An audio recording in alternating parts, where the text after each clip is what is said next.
8장 11절에서부터 21절 말씀까지입니다. 한 절씩 교독하도록 하겠습니다. 바리새인들이 나와서 예수를 힐난하며 그를 시험하여 하늘로부터 오는 표적을 구하거늘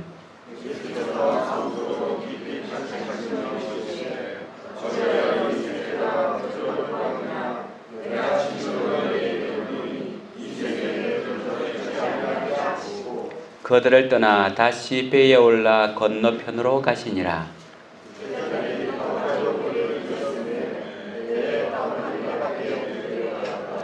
예수께서 경고하여 이르시되 삼가 바리새인들의 누룩과 헤롯의 누룩을 주의하라 하시니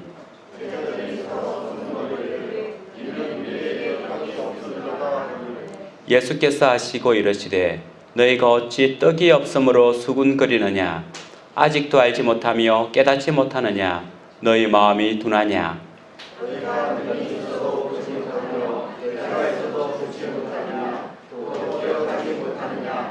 내가 떡 5개를 5,000명에게 떼어줄 때에 조각 몇 바구니를 거두었느냐 이르되 12이니이다.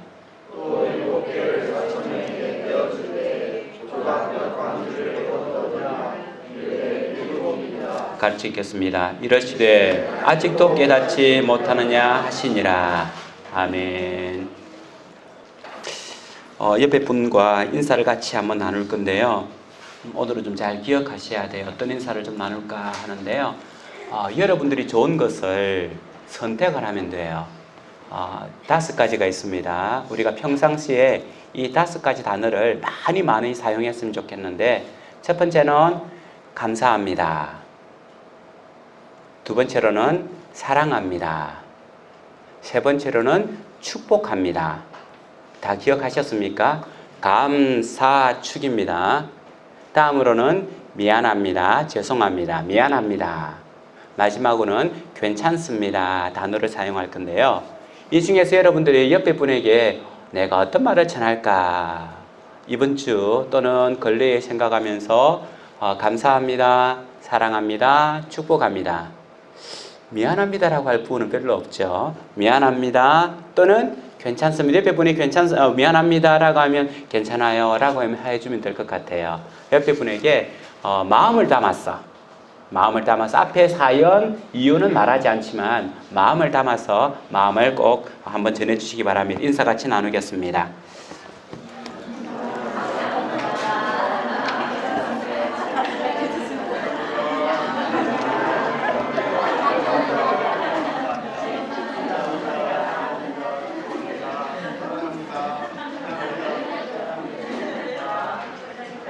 좀 이상한 소리가 들리는 것 같아요. 사랑합니다라고 하니까 괜찮습니다라고 하는 게 사랑합니다, 괜찮습니다하고는 서로 좀 관계가 안 맞는 것 같은데 우리나라 사람들의 사망 통계를 보면 오랫동안 1위를 차지하고 있는 게 있습니다. 어떤 병이 1위를 차지할까요? 잘 알고 있는 신생물질이라고도 하기도 하는 암이 1위를 오랫동안 차지하고 있는데 다른 질병보다도 몇 배나 더 높게 차지하고 있습니다. 사망률이 제일 높죠.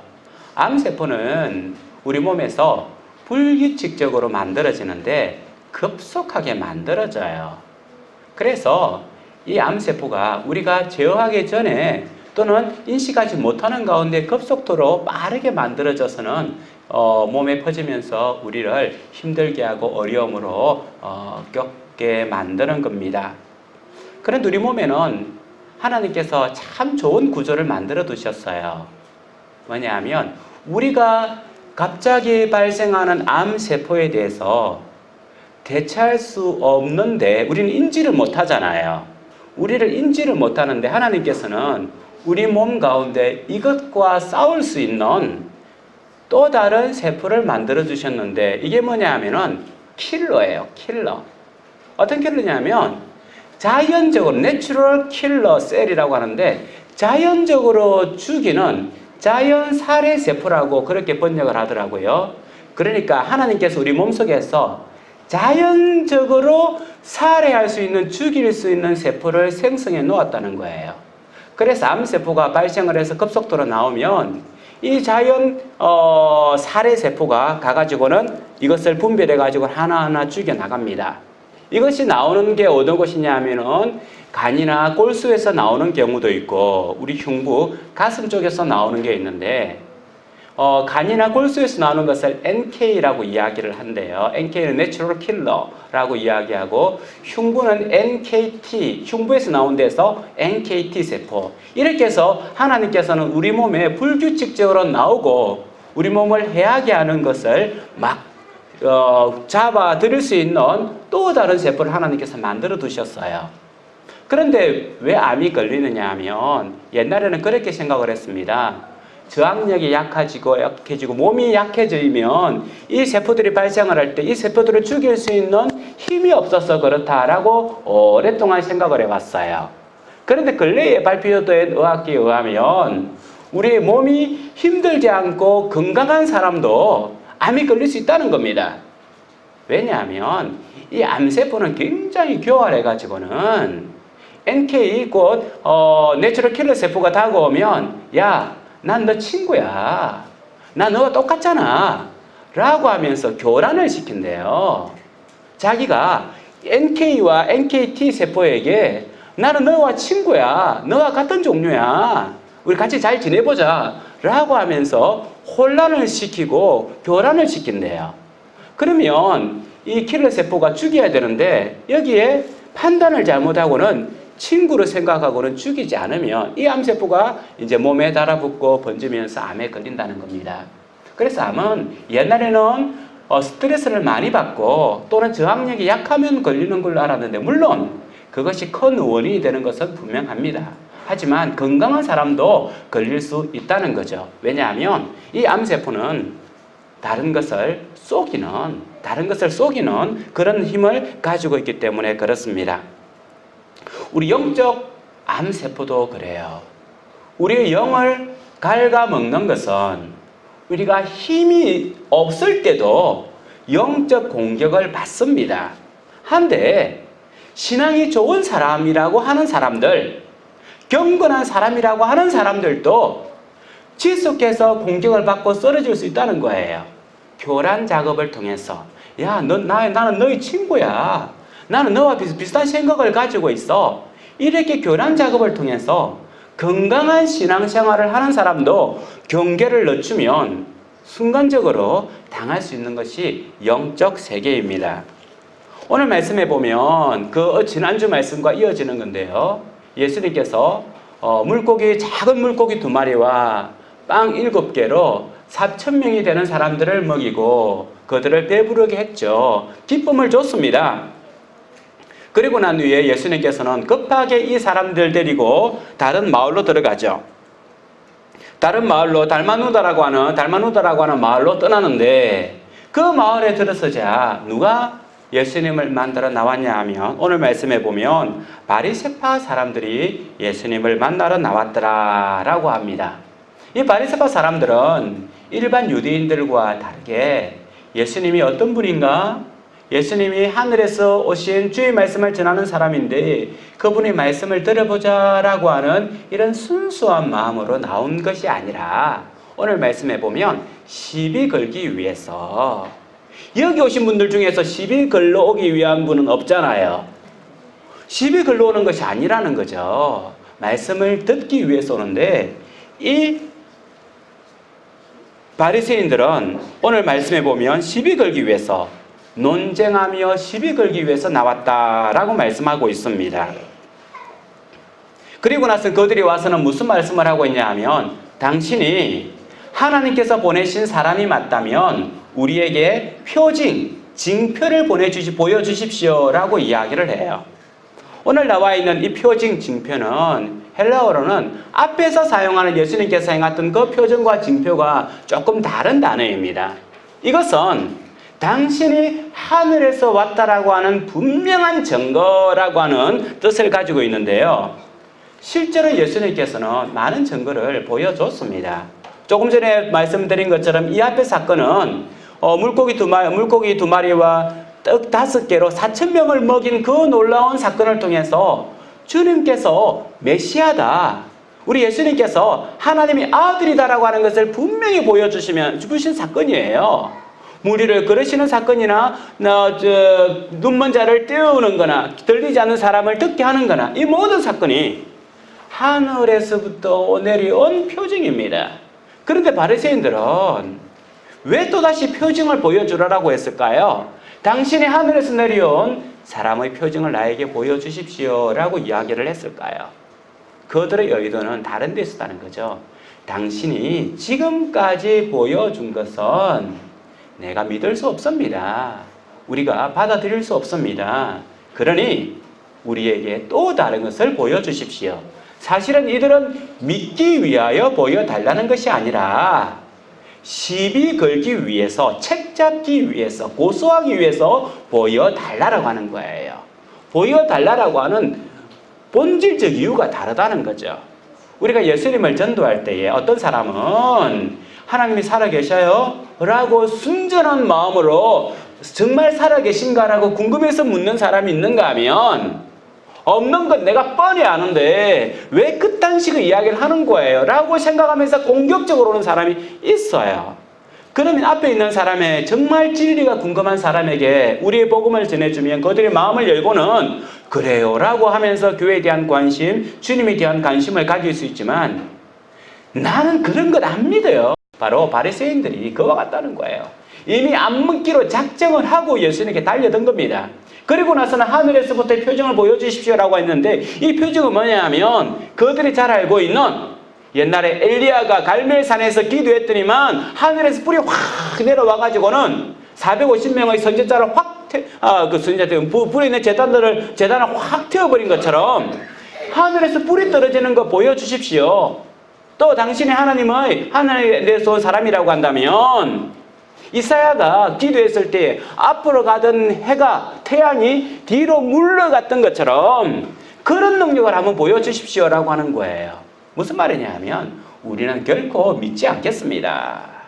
그 사람들에게 하늘에 불이 떨어지고 태양이 뒤로 간다 할지라도 이 사람들은 믿을 사람이 아니라는 거예요. 그들의 마음을 닫고 나면 어떤 기적을 보여주더라도 어떤 말씀을 전해주더라도 이 말씀이 감동이 되거나 인기가 변화시키지 못합니다. 하나님의 말씀은요 설득하는 게 아닙니다. 제가 설교하는 것은요 여러분들을 설득시키는 게 아닙니다. 하나님의 말씀을 그대로 증거하고 선포하는 겁니다. 그래서 예수님은 주의 말씀을 선포했다라고 이야기를 하는 거예요. 당위성을 말하는 거예요. 그럼 그것을 마음을 열고 받아들이는 것은 여러분의 선택이고 여러분의 결정이지 내가 여러분의 마음을 확 잡아당기면서 막 애써서 여는 게 아니라는 거예요. 그래서 말씀은 선포예요. 설득, 달콤한 말로 여러분들의 마음을 설득시키거나 현혹시키는 게 말씀 선포가 아니라는 겁니다. 그래서 주님께서는 이에 대해서 어떻게 이야기하십니까? 그들의 마음이 정말 예수님을 받아들일 마음이 있었다면 전하죠. 니고데모도 바리새인이었습니다. 바리새인인 니고데모가 밤에 찾아와서 예수님께 질문을 했을 때에 예수님께서는 그에게 친절하게 하나님의 나라에 들어가는 법을 가르쳐 줬어요. 왜? 그 바리새인이지만 니고데모의 마음은 열려 있었기 때문에. 그런데 이 바리새인들은 말씀을 듣고 시비와 논쟁할 거리를 삼기 때문에 말씀을 전해줄 가치를 못 느꼈다는 거죠. 생떼를 뿌리고 있다는 겁니다. 그러면서 주님께서는 깊이 탄식하시며 이렇게 말씀하십니다. 이 세대가 표적을 구하나 내가 진실로 너희에게 이르노니 이 세대에 표적을 주지 아니하리라. 너희가 표적을 구하지만 이 표적을 주지 않겠다. 왜 그렇습니까? 이 표적으로 마음이 열리는 것이 아니기 때문에 그래요. 마음을 열고 하나님의 말씀을 들으려고 해야 말씀이 보이지. 내 문을 꽁꽁 닫고 주님 내 마음 문 열어보십시오. 목사님 내 마음 문을 열고 한번 복음을 집어넣어 보십시오. 해서는 안 된다는 거예요. 마음이 먼저 열려야 된다는 거죠. 그래서 예수님께서는 이 바리새인들을 내버려 두고 배를 타고 건너편으로 가십니다. 떠나버리셔요. 마음 열지 않는 그들을 주님께서는 떠나버리십니다. 우리도 그렇지 않습니까? 때로는 어제까지는 하나님 앞에 감사하고 때로는 하나님 앞에서 즐거운 노래를 부르다가 오늘이 되면 마음이 확 닫히는 부분이 있지 않습니까? 우리의 영적 마음의 문이 닫히지 않게끔 계속해서 우리는 마음의 문을 여는 작업을 해야 돼요. 그래야 주님께서 내 마음에 들어오셔서 그분께서 인격적으로 내 삶에 말씀해 주시는 거거든요. 순간순간 우리에게 어떤 사건이나 일들 때문에 마음이 닫을 때가 있는데 그럴 때마다 이 마음을 여는 작업들을 우리 스스로 해내야 된다는 거죠. 예수님께서 배를 타고 가시면서 제자들에게 이렇게 말씀하십니다. 바리새인들의 누룩과 헤롯의 누룩을 조심하도록 하여라 라고 제자들에게 말씀을 했어요. 배를 타고 가다가 건너편으로 가는데 배를 타고 가다가 예수님께서 생뚱맞게 예상치 못한 말씀이죠. 너희들은 조심하도록 해라. 바리새인들의 누룩과 그리고 헤롯의 누룩을 조심하도록 해라 라고 말했습니다. 제자들은 이 말을 듣고 예수님께서 왜 갑자기 저 말씀을 하시지?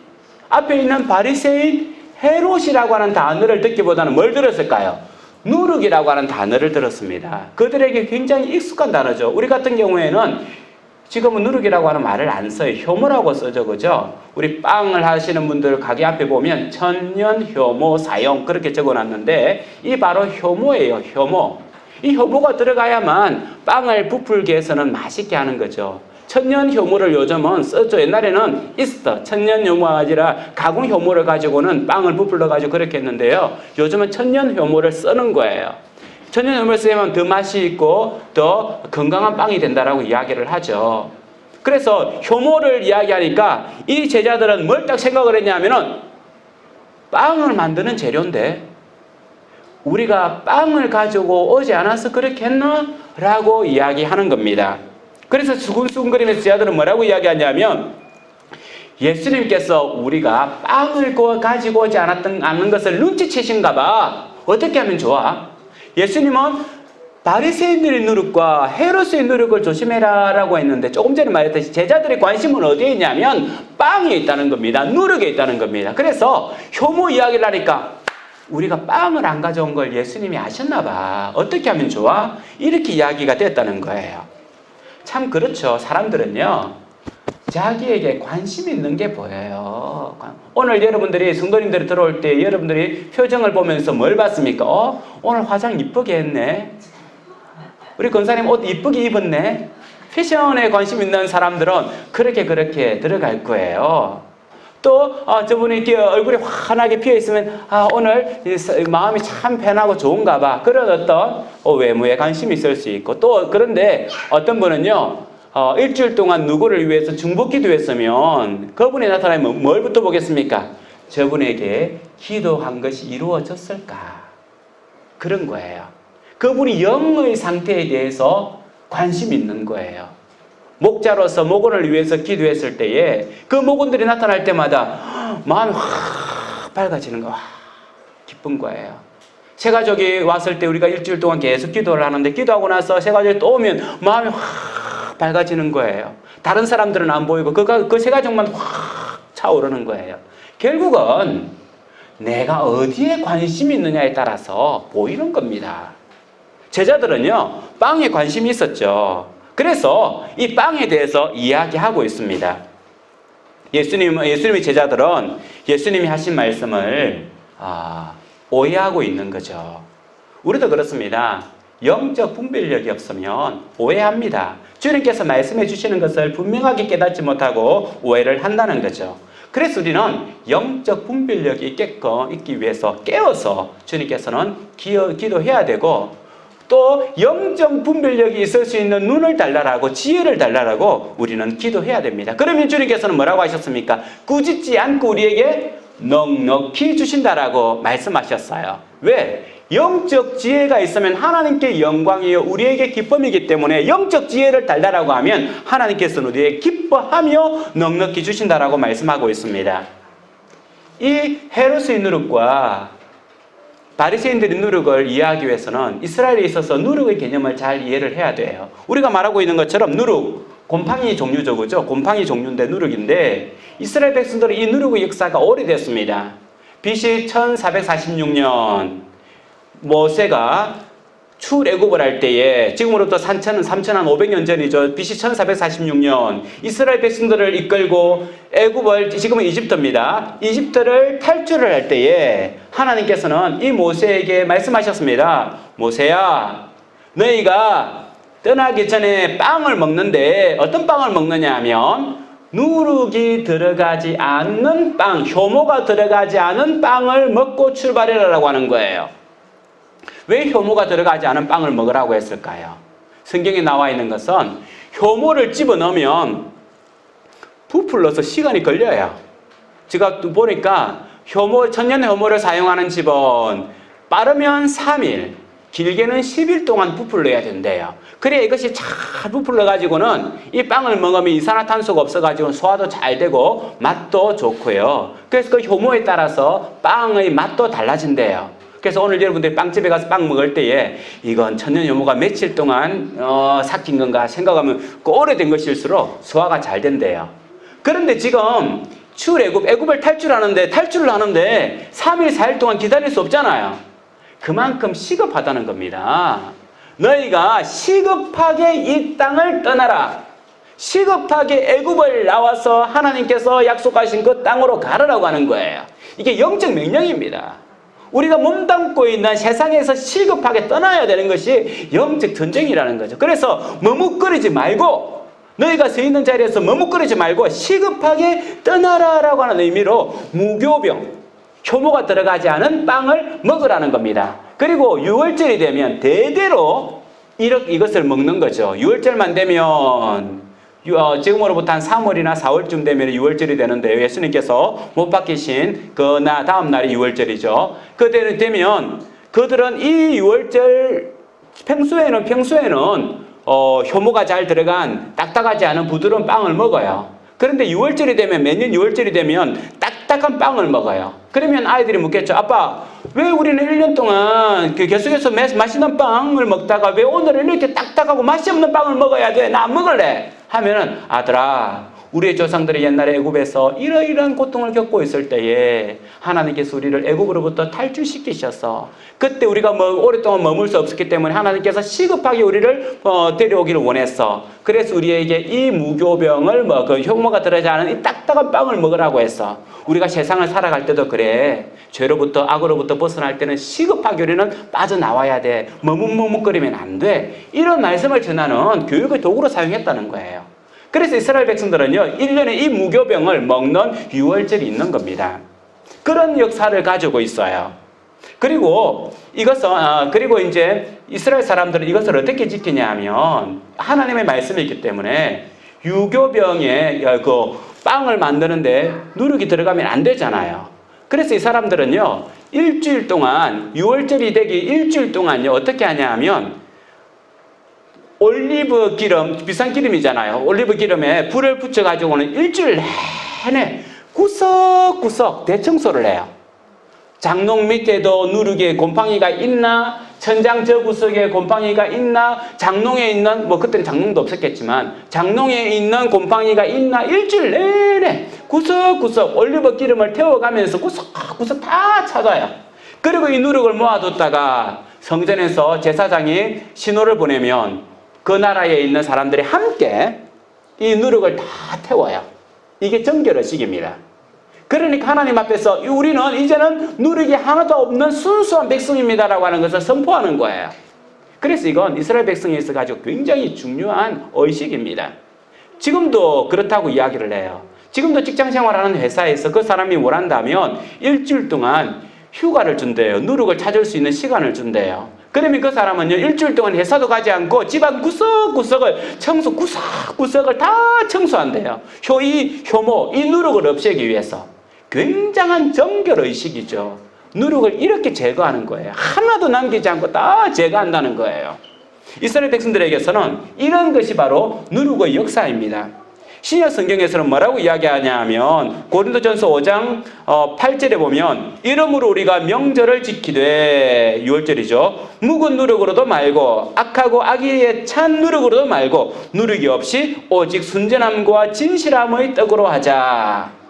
어떤 악의가 차고 악이 있는 누룩을 신약 성경에서 어떻게 비유하냐면 악함, 더러움, 패역함, 부패 이런 의미로 나가고 있습니다. 그리고 갈라디아서 5장 7절에도 뭐라고 하냐면 너희가 다름질을 잘하더니 누가 너희를 막아 진리를 순종하지 못하게 하느냐 그 권면은 너희를 부르신 이에게서 난 것이 아니니라. 그 다음부터는 적은 누룩이 온 덩이에 퍼지느니라. 나는 너희가 아무 다른 마음을 품지 아니할 줄을 주 안에서 확신하노라. 그러나 너희를 요동케 하는 자는 누구든지 심판을 받으리라. 이것은 갈라디아 교회에 보낸 편지들이에요. 바울이 갈라디아 교회에 가서 복음을 전했어요. 그랬는데 그 사람들이 복음을 잘 받아들였습니다. 바울이 갈라디아 교회를 떠나서 다른 곳에 가서 또 복음을 전하러 갔을 때에 얼마 후에 거짓 교사들이 들어갔습니다. 거짓 교사들이 들어가가지고는 바울이 복음을 전한 것 외에 참으로 우리가 할례를 받지 않고도 구원을 받을 수 있단 말이냐? 우리가 율법을 지키지 않고도 구원을 받을 수 있단 말이냐? 다른 말로 말한다면 착한 일을 하지 않고도 우리가 구원을 받을 수 있다는 말이냐? 라고 한다는 거예요. 그러면서 아니지. 우리는 그래도 구약 성경에 보면 착한 율법을 지켜야 되고 할례를 받아야 되니까 할례를 받아야지 하면서 바울이 예수님만으로 구원을 받는다고 하는 복음을 전했는데 예수님만으로는 좀 부족하지. 우리가 바르게 살아야지. 이렇게 하면서 복음이 변경된 거예요. 이것을 뭐라고 이야기하냐면 누룩이다라고 이야기하는 거예요. 복음이 잘못 변질된 것. 그리고 이것은 어떻게 선포되냐면은 급하게 확장됐다라고. 누룩이 온 덩이에 퍼지느니라. 그런 거예요. 악은, 부패는, 더러움은요, 한순간에 퍼져버려요. 순식간에 퍼져버립니다. 그래서 이 누룩의 단위에 있어서 사용하는 말은 악하다라고 하는 말과 더불어서 이 누룩의 영향력은 급속도로 퍼져나간다라고 하는 두 가지 신약 성경에서 의미를 가지고 있습니다. 우리는 잘 알고 있지 않습니까? 정말 악한 것은 순식간에 퍼져나가요. 더러운 것은 순식간에 퍼져나가요. 좋은 것은 잘 퍼져나가지 않아요. 여러분들이 물에다가 까만 잉크를 부으면 그 물의 물 색깔이 어떻게 됩니까? 한순간에 자자자자자자자 퍼져버리잖아요. 그런데 잉크병에 여러분들이 맑은 물을 집어 넣어봐요. 잉크 색깔이 싹 사라지면서 하얀 물로, 맑은 물로 바뀝니까? 선한 영향력은 약해 보이되 세상에서는 악한 영향력들은 급속도로 퍼져나가는 것이 세상의 원리라고 하는 거죠. 그래서 누룩은요, 부패한 것이고 악한 것이고 한순간에 퍼져나가버리는 겁니다. 그래서 예수님께서는 이 누룩을 조심하라. 악한 것을 조심하라. 부패한 것을 조심하라 라고 이야기한 거예요. 그러면 왜 예수님께서 다른 누룩이 아니라 전반적인 누룩이 아니라 헤롯의 누룩을 조심하라고 했을까요? 이 헤롯의 누룩을 이해하기 위해서는 헤롯 집안을 좀 알아야 돼요. 우리 집안도 잘 모르겠는데 헤롯 집안까지 알아야 되나? 우리나라 사람들이 집안도 잘 모르겠는데 저 멀리 있는 이스라엘 사람의 집안까지 알아야 되나? 라고 하는 마음이 들지 모르겠지만 하여튼 이 말씀을 이해하기 위해서는 헤롯의 집안을 이해를 해야 돼요. 예수님께서 살아계실 때에 있었던 헤롯 왕은 누구냐 하면 헤롯 안티파스라고 하는 왕입니다. 헤롯 안티파스 나중에 좀 설명을 하겠고요. 헤롯 안티파스의 아버지는 누구냐 하면 헤롯 대왕이라고 하는 이름을 가진 헤롯, 우리는 세종대왕, 광개토 대왕이라고 하는 것처럼 대왕이라고 이름을 가진 사람 몇몇 사람이 있잖아요. 이것처럼 헤롯이라고 하는 것은 그 시대에 굉장히 절대적인 사람이었어요. 굉장한 업적을 남긴 사람입니다. 이 사람은요, 로마로부터, 나중에 클레오파트라고도 관계가 되기도 하는데요. 이 사람은요, 로마로부터 인정받은 왕이었어요. 그런데 이 헤롯은요, 유대인이 아니었습니다. 에돔 사람이었습니다. 그 조상들은 에돔 사람이었는데 유대인의 왕이 되잖아요. 그러면 유대인들이 따르겠어요? 안 따르겠어요? 안 따르죠. 안 따르기 때문에 어떻게 했냐면 두 가지를 했는데요. 왕족에 있던 공주와 결혼을 합니다. 그 아내를 공주를 왕비로 삼아요. 그리고 또 하나, 이스라엘 백성들의 수건 사업인 성전, 스룹바벨 성전이 있었거든요. 스룹바벨 성전을 지었을 때에 옛날 솔로몬의 성전을 보았던 사람은 이 스룹바벨 성전을 보고 막 울었어요. 왜 울었냐 하면 너무 초라하기 때문에. 스룹바벨 성전은 너무 초라하고 솔로몬이 세웠던 성전은 너무 좋기 때문에 그것을 보고서 막 울었는데 그래서 이스라엘 백성들의 수군 사업이 뭐냐 하면 이 성전을 솔로몬의 성전처럼 멋지게 만들어 보는 것이 수군 사업이었어요. 이 수군 사업을 이룬 사람이 누구냐 하면 헤롯입니다. 그러니까 헤롯은 유대인들의 마음을 사기 위해서 엄청난 노력을 기울인 거죠. 뿐만 아니라 로마의 마음을 사기 위해서도 엄청난 노력을 기울이고요. 그래서 지역에 있는 가이사라 빌립보 이런 이름들은 바로 황제의 이름을 따서 이 땅은 당신 것입니다, 이 나라는 당신 것입니다라고 하는 충성 명세를 한 거예요. 예를 들면 서울을 신도쿄 이런 식으로 이름을 바꿨다는 거죠. 이 일제가 강점할 일제 잘 보이기 위해서 총독 이런 식으로 부산을 갖다가 오사카 그런 식으로 이름을 바꿨다는 거예요. 이런 식으로 이름을 바꿔가면서 절대 충성을 명세했는데 중요한 건 이 사람은요, 나중에 자기의 권력에 위협이 되는 사람들은 다 숙청합니다. 자기 아내도 숙청하고 자기 할아버지도 숙청하고 자기 자녀들 맞이라도 죽여버려요. 굉장히 잔인해요. 그리고 나서 누구도 죽입니까? 예수님이 베들레헴에 태어났다는 이야기를 듣고 그 주변에 태어난 2세 아이들의 남자아이를 다 죽인 왕이 누구냐면 이 헤롯 대왕이에요. 그만큼 잔인해요. 그리고 나서 충이 먹어가지고는 나중 6개월 후에 죽어버리죠. 그리고 나서 이제 나라가 4개로 나눠주는데 그 중에 하나를 다스리는 왕이 분봉왕 헤롯 안티파스, 오늘 나오는 안티파스예요.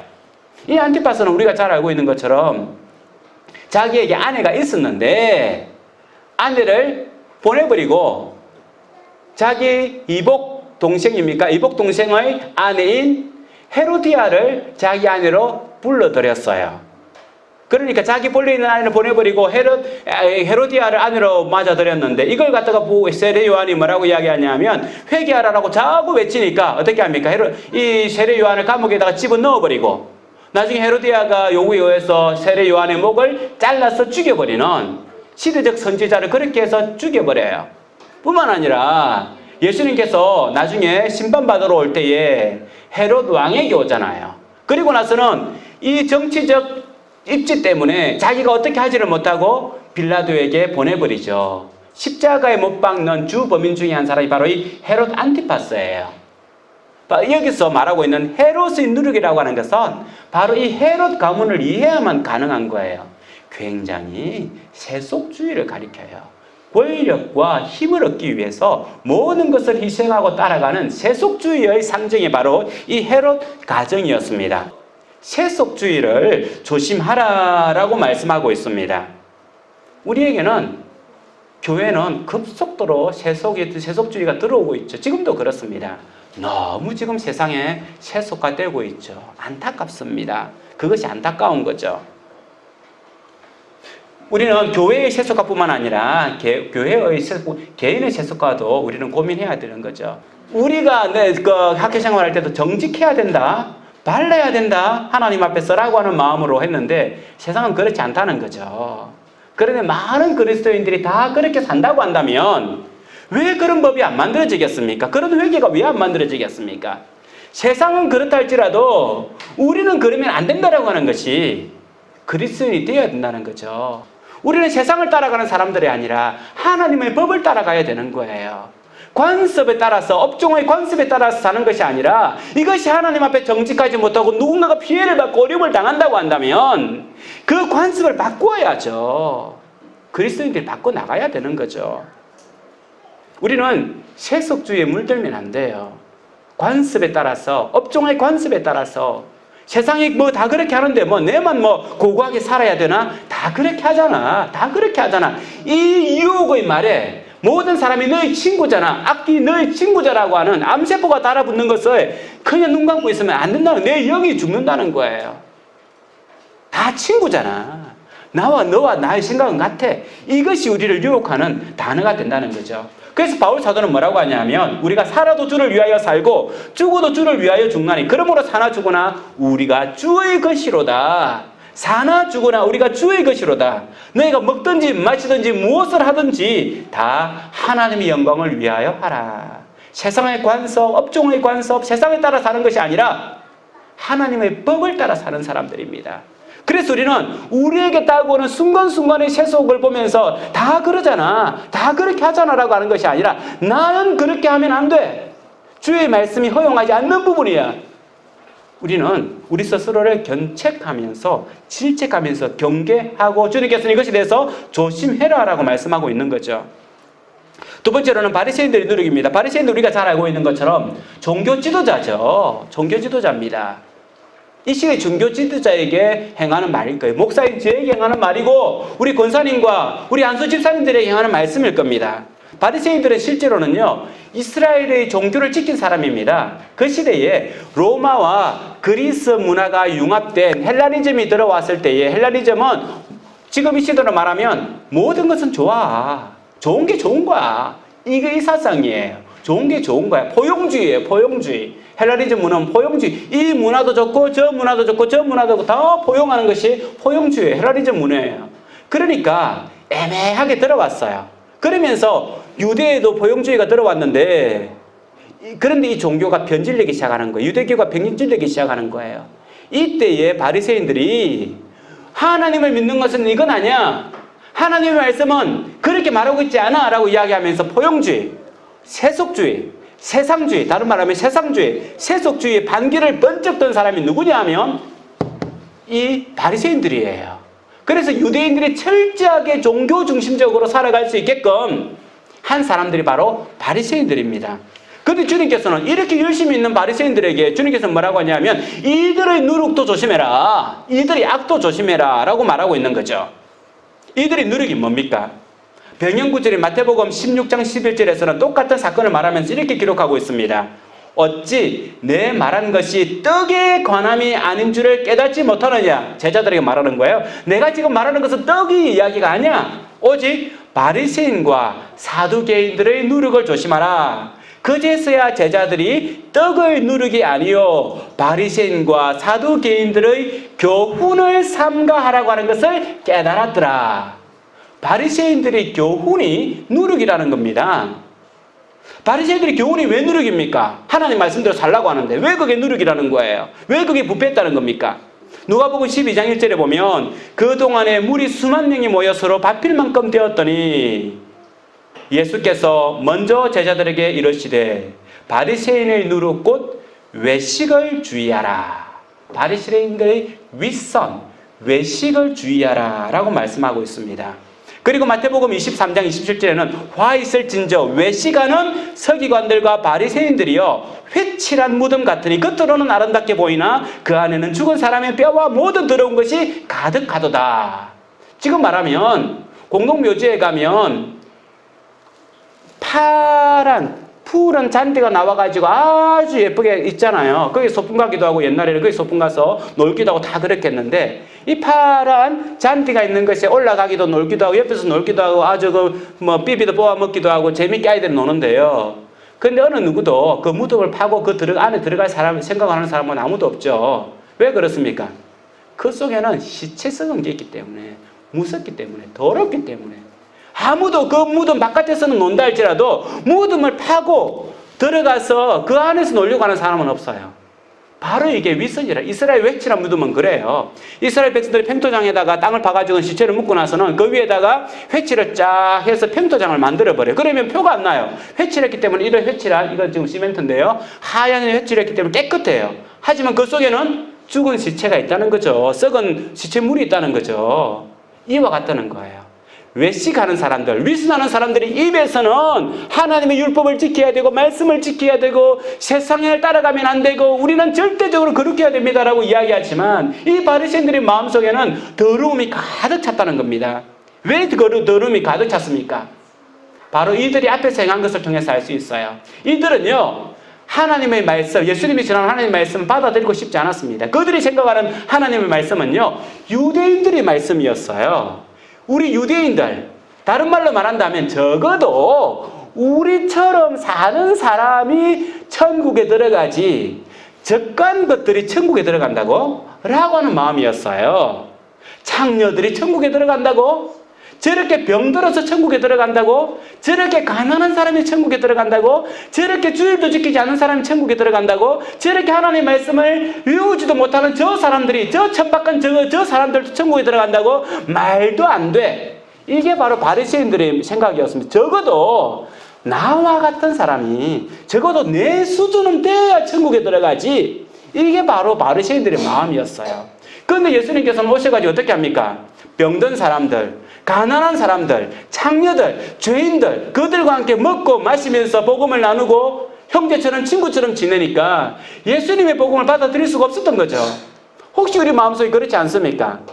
어떻게 저런 사람이 교회 다닌다고? 어떻게 저런 사람이 내 친구가 될 수가 있어? 어떻게 저런 사람이 적어도 내 수준은 돼야지. 내 정도는 돼야지. 이게 바로 바리새인들의 위선이라고 하는 겁니다. 외식이라고 하는 거예요.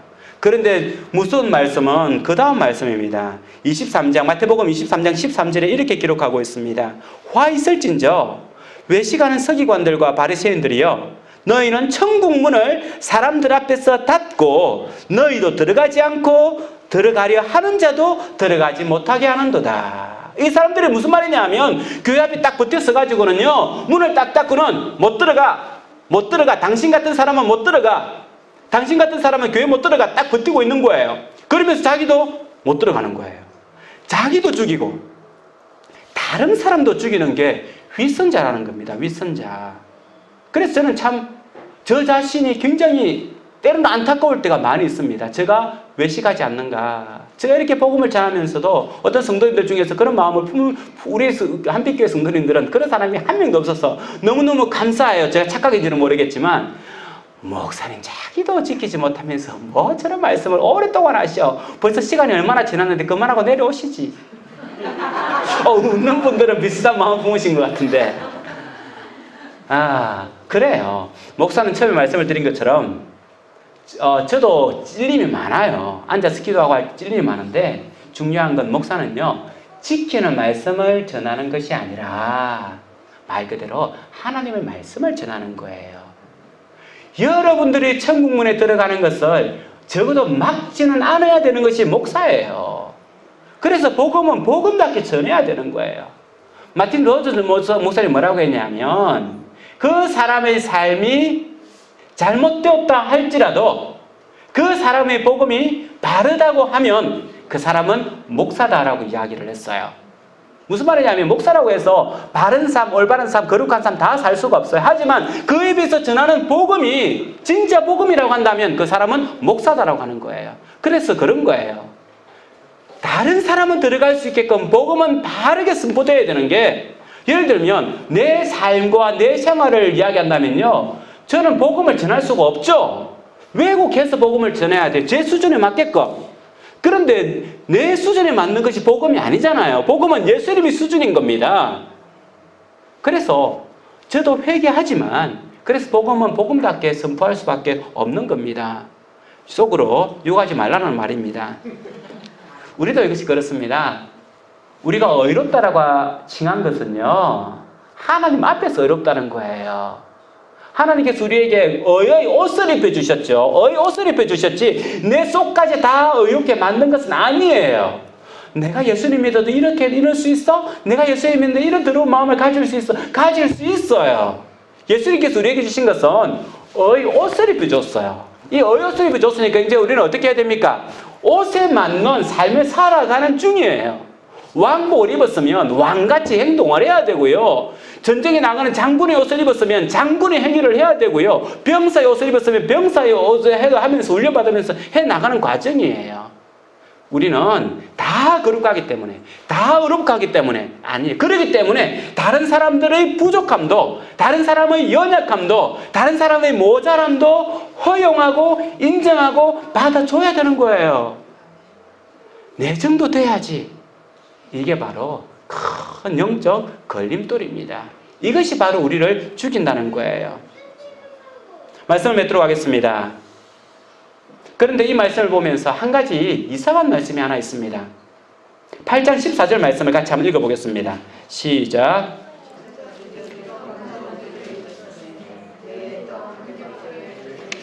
예, 배에 떡 한 개밖에 없더라라고 이야기를 했죠. 그랬는데 제자들이 뭐라고 이야기합니까? 우리에게 떡이 없다라고 이야기하잖아요. 마가는 배에 떡이 하나 있다라고 이야기를 했어요. 그런데 제자들은 뭐라고 이야기합니까? 밑에 가면은 우리에게 떡이 없음을 말하고 있는도다라고 말하고 있는 거예요. 그 말씀이 몇 절에 있습니까? 16절 같이 읽어볼까요? 시작. 제자들이 서로 수군거리기를 이는 우리에게 떡이 없음이로다 하거늘. 17절에서는 예수님 뭐라고 합니까? 너희가 어찌 떡이 없음으로 수군거리느냐? 제자들이나 예수님이나 다 떡이 없다라고 이야기를 해요. 배에 떡이 있었겠습니까? 없었겠습니까? 예수님도 몰랐고 제자들도 모르는 누구 한 사람이 급하게 오면서 자기 먹을 떡 하나를 가지고 배에 탔을까요? 그 강주리에서 저건 내가 먹어야 되겠어. 떡 하나는 그 호주머니에 집어였고 막 급하게 탔을까요? 왜 마가는 떡이 하나 있었다라고 이야기했을까요? 예수님도 떡이 없다라고 이야기를 하고 제자들도 떡이 없다라고 이야기를 하는데 마가가 말하는 떡은 뭘까요? 그 배에 있는 떡 하나 누굽니까? 예수님이에요. 예수님이 그 배에 있어서 유일한 떡이요 참떡이라고 하는 것을 말씀해 주고 싶은 거예요. 기적의 중심이 누가 있다는 겁니까? 예수님이 있다는 겁니다. 모든 삶의 중심이 누가 있다는 거예요? 예수님이 있다는 겁니다. 너희들이 왜 떡이 없어서 그렇게 근심하느냐? 참떡이신 누가 있는데? 예수님이 있는데. 여러분 왜 떡이 없다고 근심하십니까? 왜 먹을 게 없다고 근심하십니까? 왜 지금 희망이 없고 소망이 없다고 근심하십니까? 참떡이신 예수님이 있는데. 요한복음 6장 51절에서는 예수님이 이렇게 말하고 있습니다. 나는 하늘에서 내려온 살아있는 떡이니 나는 하늘에서 내려온 살아있는 떡이니 사람이 이 떡을 먹으면 영생하리라. 내가 줄 떡은 이 세상의 생명을 위한 내 살이니라. 영생하도록 주시는 살아있는 떡이 있는데 이 땅에 한정적 떡이 없다고, 유한한 떡이 없다고 왜 그렇게 안타까워하고 염려하느라는 거예요. 주님께서 영원한 영생의 떡인데 너희가 왜 염려하냐는 겁니다. 왜 수군거리냐는 거예요. 사랑하는 성도 여러분, 우리의 삶은 그런 거예요. 우리의 삶은 우리가 살아가는 인생의 배 항로 가운데에 배에 우리 예수님 한 분 계시면 더 부족한 것이 없다는 겁니다. 더 부족한 것이 없다는 거예요.